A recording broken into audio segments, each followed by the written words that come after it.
Hello, my name is Zephyr Carter, and I'm going to be explaining to you requirement 4C of the Personal Management Merit Badge. And basically, what are the different what is simple interest and what is compound interest? So let's go ahead and get right into it. What is simple interest? Simple interest is the interest made on the initial principal that you invested, i.e., let's say X% of your investment annually for as long as it is invested. So let's say if you I'll just use the example from the merit badge pamphlet.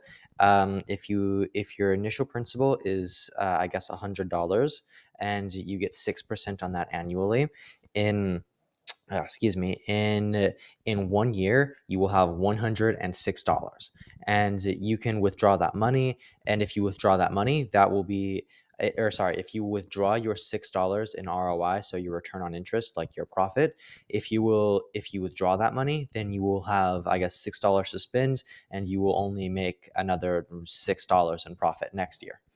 Now, what actually is compound interest? Compound interest is actually really cool because it basically combines the amount of it combines your initial I guess principal with the money which you have which is with the money that you made, or I guess with the interest that you made the first year. So let's say if you have I think I have a example actually right here. uh, let's say if you have, I guess, 5%. Let's say if you get I don't know, 5% on $1,000. You will have If you get 5% on $1,000, you will have, I guess, $50 at the end of the year. Now instead of, I guess, withdrawing that money, what you should instead do is you should reinvest it back into your account. And then in addition to the 5 per and then in your excuse me, and then your what is the word? Then your principal, instead of just being $1,000, will now be $1,050. And so basically 5% of $1,050 is slightly more than 5% of $1,000. I have another example actually right here. With simple interest, if you invest, I guess, $1,000 into your principal, and it gets 5% interest annually, at the end of the year, you will have gotten $50 in your ROI. If you withdraw your ROI, then you will still only have $1,000 as your principal, and you will only get another $50 ROI the next year.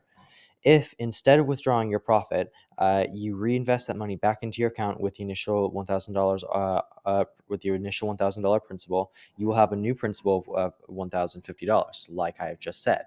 And come next year, your ROI will, here's the number right here, $52, or it's about $52.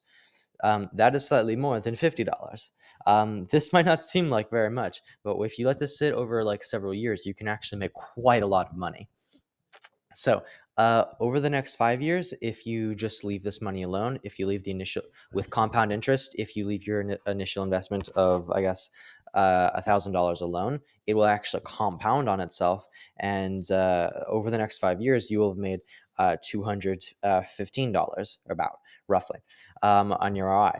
And in 10 years, you will have made $551, again, roughly. And it's a little bit more, but like, and in 20 years you will have made $1,523 on your ROI.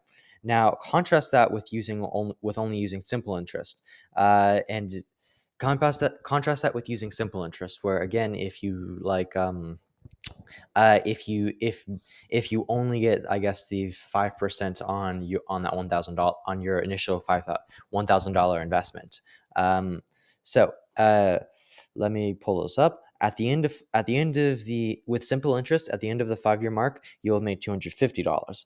At 10 years, you will have made 500, and at 20 years, you will have made only about $1,000 on your ROI. Now, I think I know which one I would rather choose. In 20 years, I'd rather have nearly half as much more money than if I with compound interest than if I had been, I don't know, like a little bit less patient and like withdrawn the money immediately. So those have been the concepts of, I guess, simple interest and compound interest. My name is Zephyr Carter, and thanks for watching. All right, bye.